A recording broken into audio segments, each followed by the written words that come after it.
Binawian ng buhay ang isang police officer at dalawang hinihinalang sangkot sa iligal na pagbebenta ng armas ang patay din matapos ang naganap na engkwentro sa isinagawang buy-bust operation sa Purok Malipayon, Barangay Dao, Pagadian City. Kinilala ang nasawing police officer na si Police Major Ayman Kuzaima Pantaran, 35 anyos, intelligence officer ng Pagadian City Police Station. Samantala, kinilala naman ang dalawang suspect na sina Johnny Bravo Gomez at Jerry Bravo Gomez.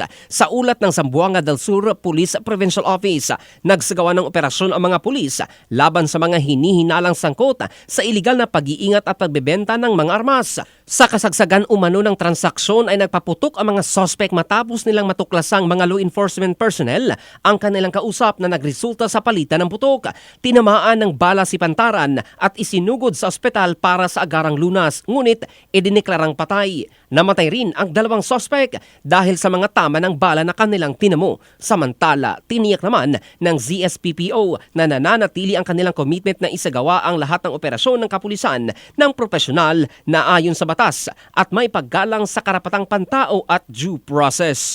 In the heart of changing lives, ito si Jofel Candado ng Brigada News Philippines, the Music and News Authority.